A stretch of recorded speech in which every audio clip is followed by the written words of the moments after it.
Well, we have in the bottom left spawn location. I believe this is the first time we are spawning on Star Station. We're going to be having Avekatten playing for the Copenhagen Wolves. His teammate Bunny qualified yesterday. Can he come one step closer to qualifying as well? We'll have to see. Who is he playing against, Dirk? He's playing against WCS, the well-known Protoss player spawning in the top right-hand corner. So, yeah, I'm quite happy actually for Star Station itself as a map that it's cross-position. Indeed. We have the Beast of the East here. I actually think the ESL version of this is only cross. Oh, that's pretty interesting, yeah. Yeah, you see WCS probe go cross instantly. And same with the Overlord, so I like that. Oh man, this is actually... Yeah. I just saw a Reddit thread. Apparently Verity won game 1 against Panda Tank, and then took the entire... Like, he had the game 1, and then he just took the rest of the game to smack talk Panda Tank's build and calling him bad. And then game 2, Verity played Terran, offensively GG'd, and then Panda Tank won. And then, yeah, and then Panda Tank won game 3. That must be so annoying. That's awesome. That's awesome. That's all I can say. Oh yeah, the offensive BM is maybe a bit over the top though. No. Like, it's awesome that he lost. You're not a big fan? I'm not a fan of people who BM people in tournaments. Yeah, me neither. I feel... Even if you don't like the guy, at least keep the BM for yourself. Yeah, I mean, especially if it's being streamed. It just makes you look like an idiot. Yeah. Well, then you have to make a Reddit thread to say sorry. Oh man. Oh, WCS doing the good old I put cannons and Jesus, deny your hatch. Pylons. Does he see that's that? That's a lot of pylons. Yeah, he sees everything. Avekatten sees everything. Well, I mean, Avekatten's Overlord sees this coming, which is why he had to block everything off. Photon cannon starting up. First one is coming down. Is WCS going to be able to cancel this hatchery? It looks like he may be able to. We have 3 cannons on the way. Avekatten's not even going to bother to try to defend this. He's just taking his third. He's like, okay then. And he cancels the hatch. WCS will cancel one of those cannons. Yeah, I think he's gonna let one. Yeah, he's gonna let one finish, but he might try it on the third. The 4th base is also being taken by Avekatten here. This is actually really screwed with him a lot. He has no queen, and he has no Overlord building any supply block. So this is definitely messed with his head. Yeah, he still has no Overlord. And I don't think WCS can actually... I think after you deny it, made the Zerg cancel the natural, it's very hard to even try and counter-rush the third afterwards, because the wins are gonna... And, dude, Avekatten just started this Overlord. WCS is really far ahead. Yes. Without losing too much resources on this cannon rush anyway, it's only like, he cancelled a lot, so he managed to save. Let's have a quick look how much he actually lost. 174. He cancelled off 1 cannon, 2 pylons, and then lost the drone. Lost the probe. Yeah, so it's not that much. Not at all. For the damage he did.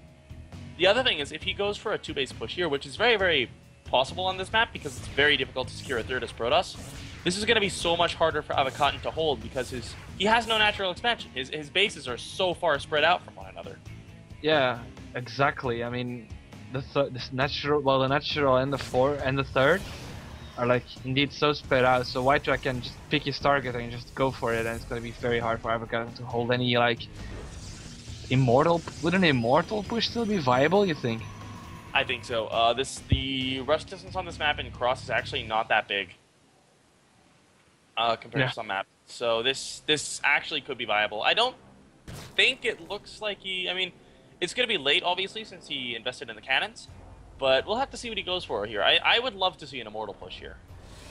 Well, it's actually become really, really popular as well, is instead of the Immortal, doing the same type of 7-gate push, but then with Void Rays. Because the Void Ray costs about the same as an Immortal. But, yeah, air is just nice. Indeed, indeed. I was actually just reading in the chat. Baktart said that apparently after Verity's offensive GG, Panda Tank just built up a lead, attacked, and then he offensive GG'd and Verity rage quit. Oh, what a pain. But with 3 extra gates from WCS coming up. Indeed. This could be some good 4-gate pressure with +1 here. This is also pretty common. Yeah, and he still has those pylons there at the natural, so... Alright, so yeah, as you said, he has these pylons here.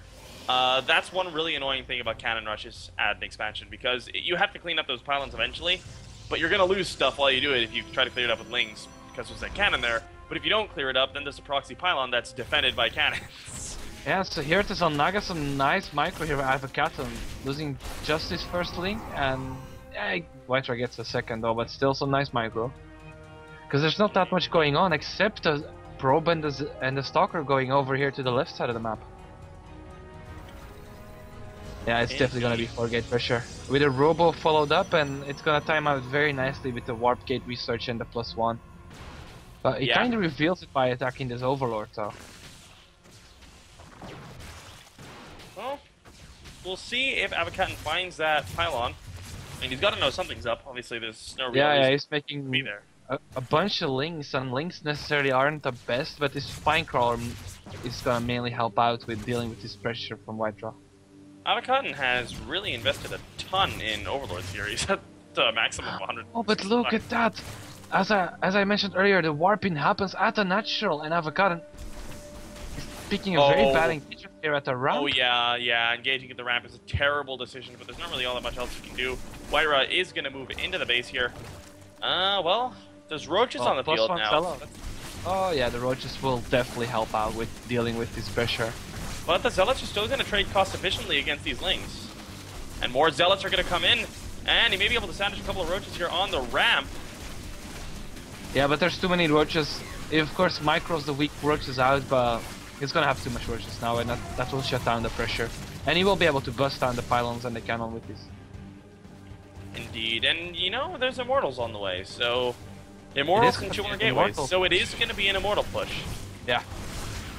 And there's a mothership core queued up, so he's going to be going to 6 gates, a mothership core, and well, +1/+1.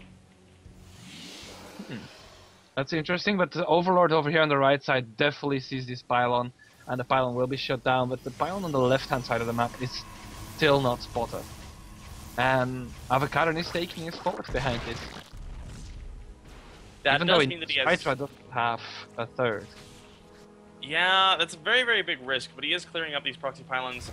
Perhaps he thinks those are the only 2 pylons here, but no. He fights the last one as well. You know, having so many lings and not having speed has to be an oversight by Avekatten at this point. There's no reason for him to have so many lings and no speed.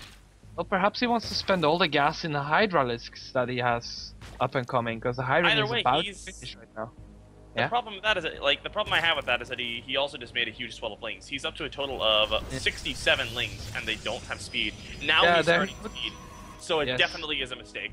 Yes, for sure. And Whiterra slowly starting to build up this immortal push, taking it cautiously, and I don't know, I think Avekatten is in a pretty good shape for this.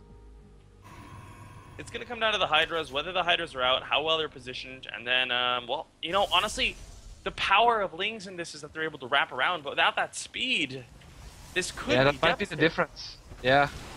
And here we go, we'll find out. Crawler goes down, and here comes the engagement. The lings struggling to actually close the distance. They do. Force field's not the greatest here from Whiterra. Oh, a nice flank coming in from the side for Avekatten, though. Coming in from all sides now, actually. And this is a really nice hold so far. Yeah, it's a very nice engagement, but the Immortals are still alive. That's true, they are, and they are racking up the kills. One Immortal. Here are the Hydras finally joining the fight, but there's a couple of roaches remaining. Can he get enough? I don't think so. The Hydras do too much DPS, and they have +1.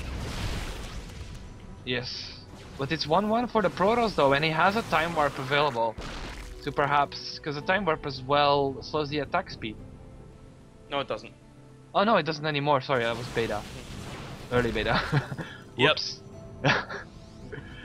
So here we go, pushing up the ramp. We'll see if he opts to use that time warp. Force field's not very good again. They're just not doing very much. Whiterra loses his immortals almost immediately. Whiterra plummeting in supply. Avekatten is looking pretty strong here.